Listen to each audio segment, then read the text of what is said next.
Is grammar holding you back from truly speaking English? Do you feel stuck endlessly memorizing rules that just don't seem to click when you open your mouth? What if I told you that the secret to fluent English speaking isn't about studying more grammar, but about stopping? This idea might seem radical, especially if you've spent years in traditional classrooms. But it's a powerful truth that can liberate your English learning journey. Hi there, future fluent English speakers. Welcome to English Journey, the channel dedicated to helping you grow personally while mastering English. I'm Celine, and I'm thrilled to have you join our community. Here, we release new videos every single day to empower you, not just to improve your English, but to truly transform your life. We believe that learning a language is more than just memorizing rules.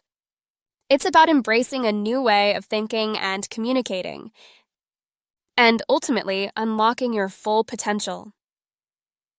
Before we dive into today's incredible story, do me a favor. Hit that like button and subscribe to our channel. Your support helps us reach more learners like you.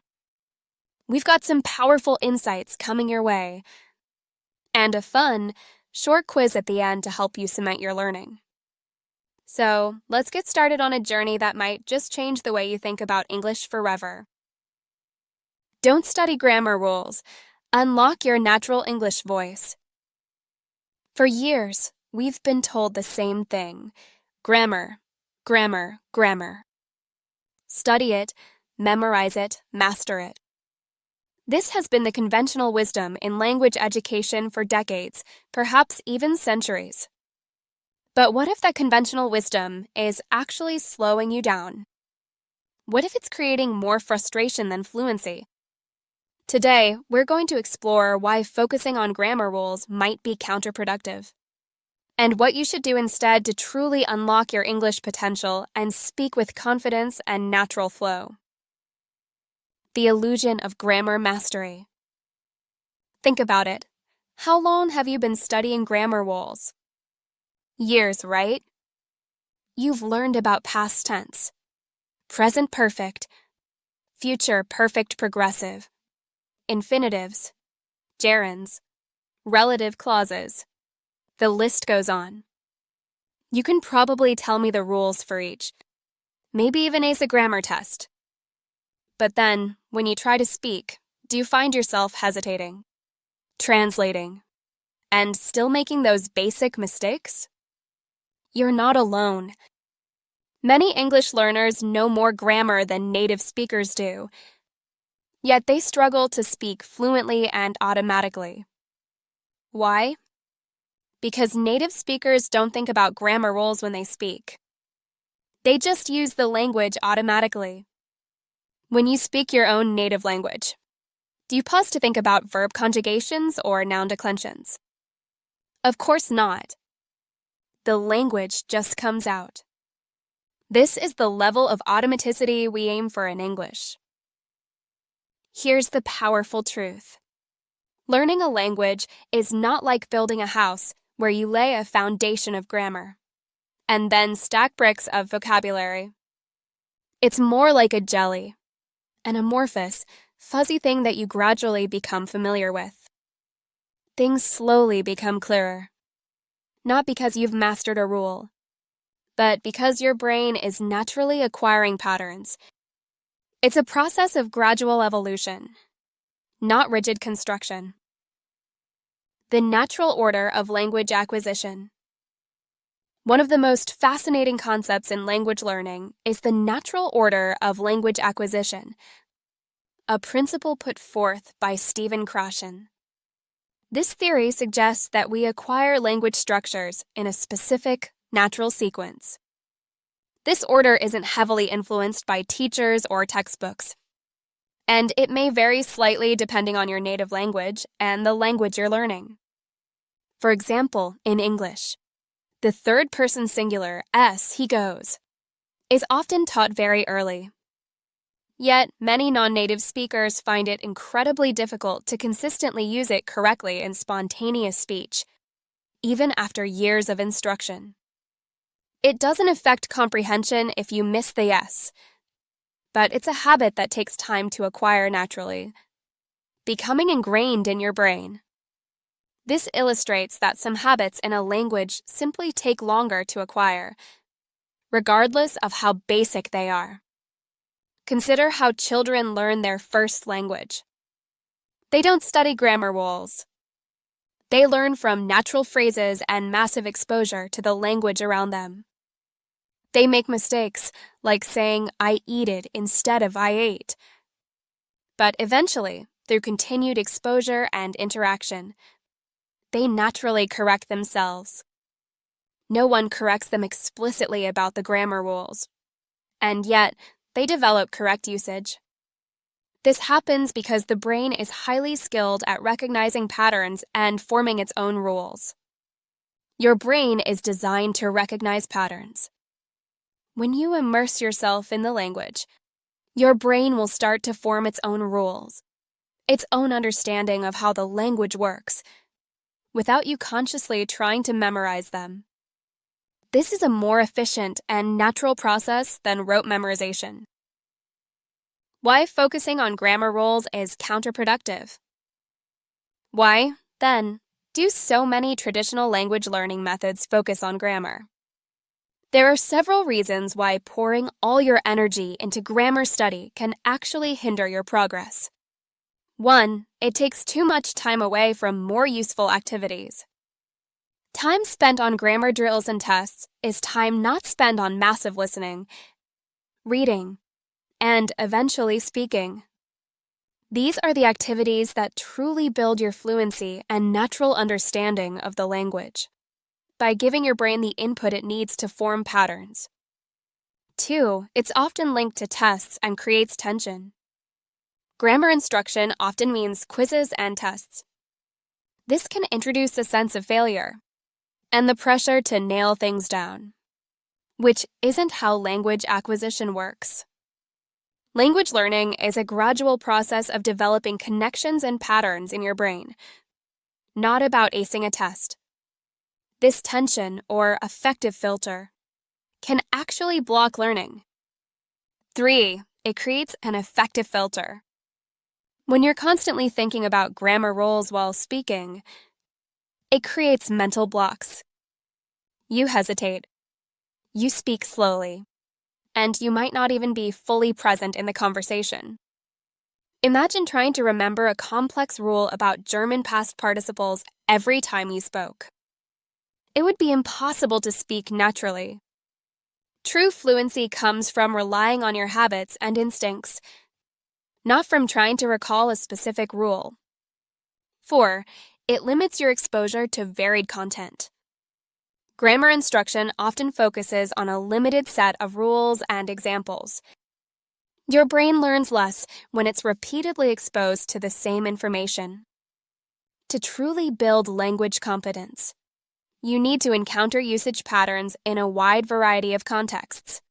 Different books, audiobooks, podcasts, and texts. The greater the variety of contexts, the broader our scope of ingesting the language, and the firmer our understanding will become. Focusing on limited rules and examples won't create the necessary language competence.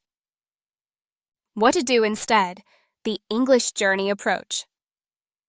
So, if not grammar rules, then what?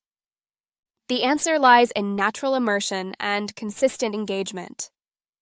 This approach is designed to work with your brain's natural learning processes, not against them. Step 1. Understand sentence composition, the alphabet of English. Before you abandon grammar entirely, understand that there's a foundational knowledge that will be incredibly helpful. This isn't about memorizing rules, but understanding the building blocks of sentences. Focus on the 4 main parts of speech: nouns, verbs, adjectives, and adverbs. 1. Nouns name things like pencil or driver. 2. Verbs describe actions such as play or drives. 3. Adjectives describe nouns. For instance, beautiful, or angry driver. 4. Adverbs describe verbs, adjectives, or even other adverbs, like beautifully, extremely angry, or really angrily. Understand how these parts of speech work together to form sentences. For example, the angry driver drives angrily shows how an adjective, angry, describes the noun, driver, and an adverb, angrily, describes the verb, drives. This foundational understanding is crucial because the ultimate goal of learning grammar and vocabulary is to make sentences. Step 2. Learn essential tenses simply. Don't try to learn all 12 tenses at once. That's a recipe for overwhelm and frustration. Start with the simple forms of past, present, and future. 1. Present simple, I go to school. 2. Past simple, I went to school. 3. Future simple, I will go to school. Once you understand these simple forms, make many sentences. Talk about your daily routine, present simple. What you did yesterday, past simple. And your future plans, future simple. Keep them very simple at first, focusing on quantity over complexity. For instance, the musician plays the guitar, present simple. Yesterday the musician played the guitar, past simple.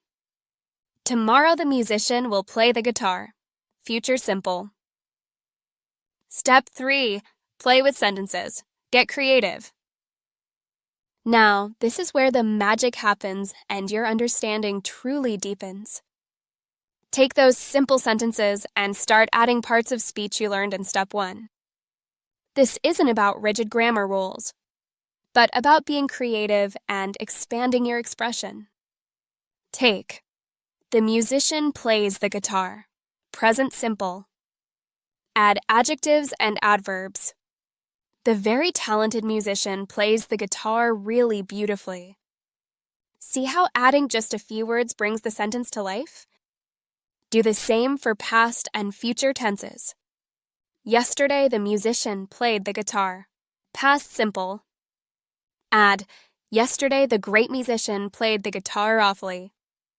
Tomorrow, the musician will play the guitar. Future simple. Add, tomorrow, the famous musician will play the guitar. As you get comfortable with these, gradually introduce new tenses, one by one. Once you're comfortable with simple tenses, move to continuous tenses present, past, future continuous. Then, again, try to add adjectives and adverbs to enrich these new sentences. For example, the famous musician is playing the guitar beautifully. Step 4. Mix and create short stories. Once you've learned a few tenses, for example, the 6 simple and continuous tenses, mix them up. Write very short, simple stories like mini paragraphs. This helps you see how different tenses flow together naturally. Example: Jack is a musician. He plays the guitar. Yesterday, he was playing the guitar at the concert. He played the guitar yesterday. Then, enrich your text with adjectives and adverbs. Jack is a famous musician. He plays the guitar masterfully. Yesterday, he was playing the guitar at the concert. He played the guitar beautifully. This process is about learning by doing and learning by connecting. You're not memorizing isolated rules. You're building an intuitive understanding of how the language flows, almost like a native speaker. You're constantly learning some tenses, playing with them, adding parts of speech.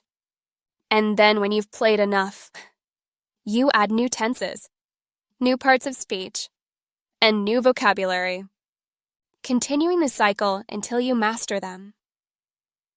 Essential grammar concepts, the alphabet continued. Beyond parts of speech and tenses, There are other essential grammatical concepts that you should learn gradually, as they form the alphabet of English grammar. 1. Relative clauses. These clauses provide additional information about a noun. They are introduced by words like who for people, which for things, that for people or things, and whose showing possession. For example, the student who studies hard will succeed. Or, this is the book that I read yesterday. Understanding these helps you build more complex and descriptive sentences. 2. Passive structures. The passive voice is used when the agent of a sentence, the person or thing doing the action, is not mentioned or is not important. For example, instead of saying the boy broke the window, you might say the window was broken. If you don't know or care who broke it, this structure is very common in formal writing and news reporting. 3. Quantifiers. These words describe the quantity of something. Examples include many, much, a few, and a little. Learning the difference between countable nouns, like many books or a few friends, and uncountable nouns, like much water or a little sugar, is crucial for accurate expression. 4. Conditional sentences. These sentences express hypothetical situations and their consequences. There are 4 main types. 0 conditional. Describes general truths or scientific facts. For example, if you heat ice, it melts. 1st conditional.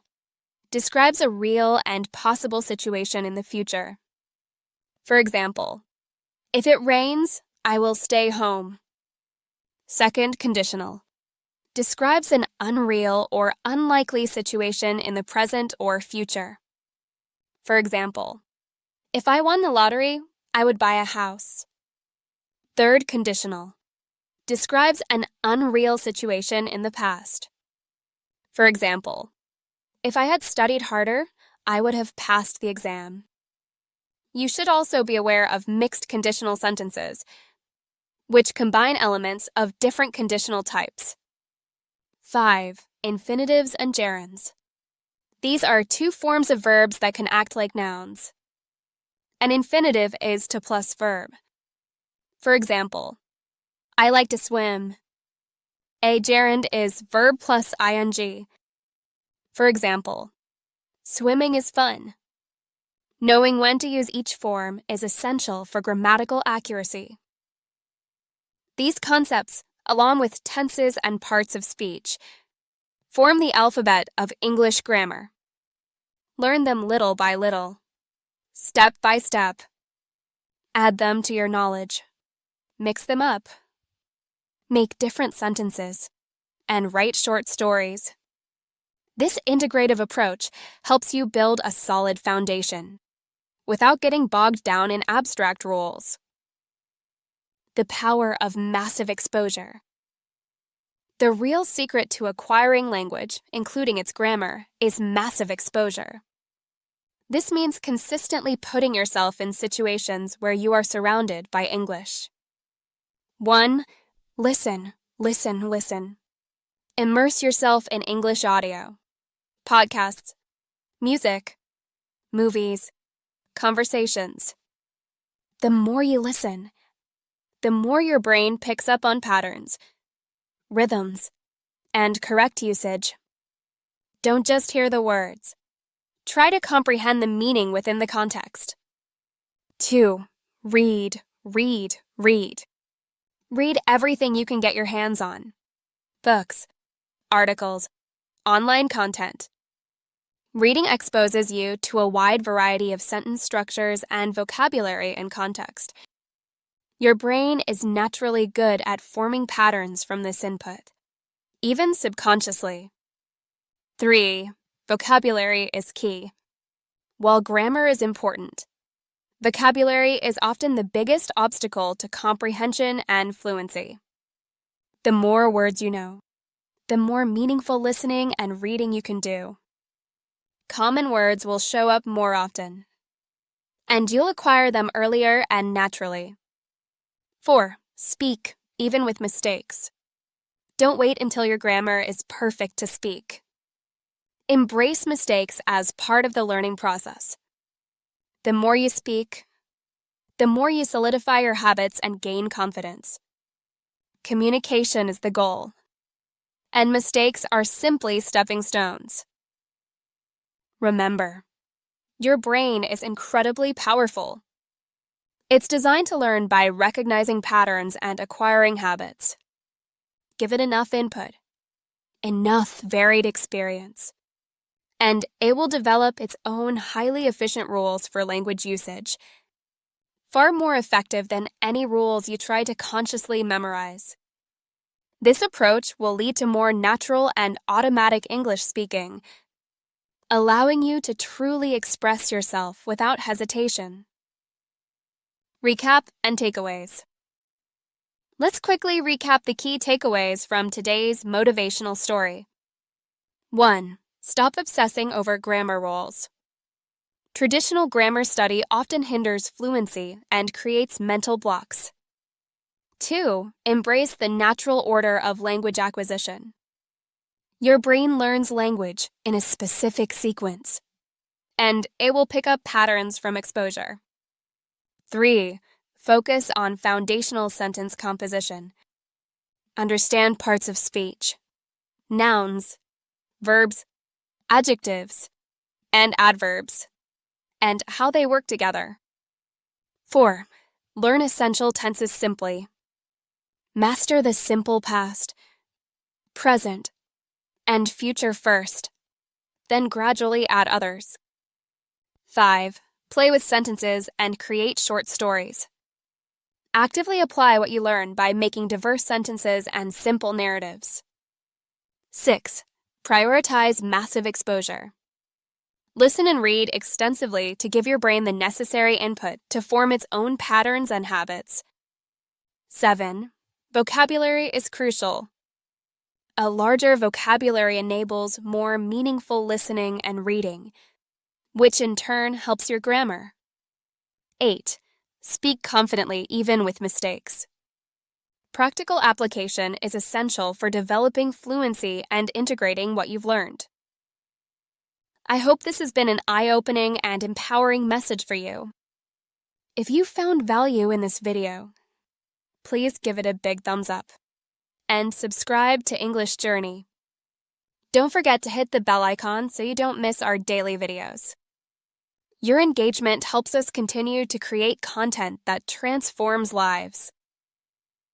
Quiz time. All right, it's time for a quick quiz to see how much you've absorbed from today's lesson. No multiple choice options. Just think about the answers. Question 1. According to the video, what is the ultimate goal of learning grammar and vocabulary? Question 2. What are the 4 main parts of speech mentioned? Question 3. Why is it difficult for non-native speakers to consistently use the third-person singular S, like he goes, in spontaneous speech, even after being taught the rule? Question 4. Besides taking too much time, what are 2 other reasons why focusing on grammar rules can be counterproductive, according to the video? Question 5. What kind of exposure does the video recommend as the real secret to acquiring language? Take a moment to think about your answers, and then share them in the comments below. I'd love to see your insights and thoughts, and interact with you there. Conclusion. Thank you so much for joining me on English Journey today. Remember, your path to fluency is unique, and it doesn't have to be filled with frustration. By focusing on natural acquisition, massive exposure, and creative practice, you'll be amazed at how quickly your English will transform. Keep learning, keep growing, and keep living your best life in English. You have the power within you to achieve your language goals. See you tomorrow for another powerful lesson. Bye for now.